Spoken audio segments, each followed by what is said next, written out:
Hey there, today we're going to be looking at the Neewer NW-A7S field monitor. So let's get started. For a little context, I've been using a 5-inch small HD monitor for several years now, and recently I wanted a larger monitor. I was going to buy something like the Atomos Shogun monitor recorder combo, but I felt like the timing wasn't right for me to spend that money. So I went and looked around for other cheaper options. That is when I came across the Neewer NW-A7S.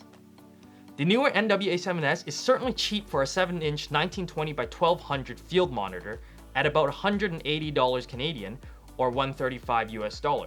It is more than 10 times cheaper than some other field monitors with those specs. Now obviously, this significantly cheaper price comes at a sacrifice of certain things. So the features that they leave out and keep would determine whether this is a worthwhile product. First, let's talk about what features it has. As mentioned before, the main features is the 7-inch 1920x1200 display. It is also pretty decently bright at their advertised 500 nits. But some other features are 4K input support, HDMI loop-through, shooting assist features such as peaking, 1:1, false color, on-screen guides, image flip, audio level monitor, and histogram. As for power support, it came with an NPF battery plate, but it also supports standard barrel connection at 7 to 24 volts. Finally, the included accessories are the silicone bumper, sun hood, mini ball head, Allen key, and a screw that I'm not sure what it's for. If you do know, please tell me.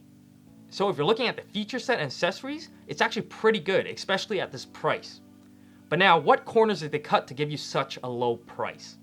Well, the first thing I noticed was the build quality. It is completely made of plastic, and without the bumper, I wouldn't be surprised if it cracks from falling just a foot onto hard ground. The plastic used is either very thin or just very cheap. In fact, if you need to hold it tight, say when you're mounting it to something, it will actually flex and creak, which doesn't exactly scream high quality. Continuing on with build quality, the plastic dial is also not great. It doesn't rotate well, and it doesn't grip well either, so it makes it even harder to turn. And because it's also a button, it also gets stuck sometimes from being pressed. Oh, and that clickiness is not very great. It's mushy in a very bad way. The 4 buttons, on the other hand, are clicky and pretty tactile and pretty good. However, if you have this monitor next to a mic, then that click is probably audible.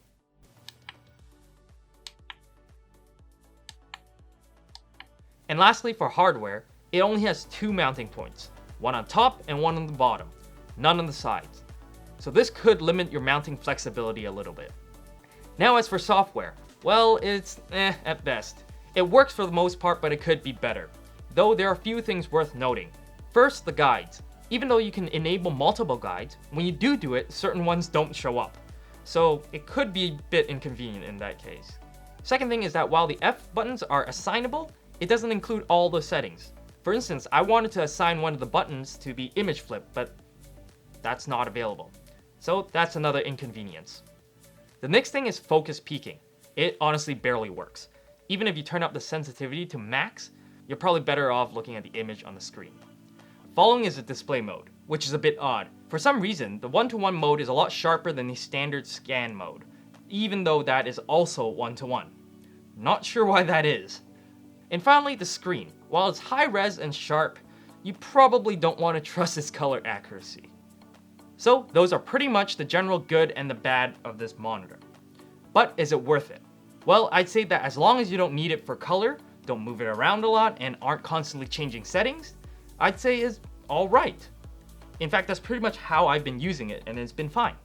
But if you're doing the exact opposite, like checking color, bringing it everywhere, and constantly changing settings, it could be a bit of a hassle since you need to handle it with extra care and patience. So overall, at its price point of $180 Canadian or $135 US, I'd say that in certain usage, it's okay. It could be better, it could be worse. So basically, I'm not highly recommending it like a must-have field monitor or bargain, but it's still okay as long as you know what you're getting and if it fits your needs.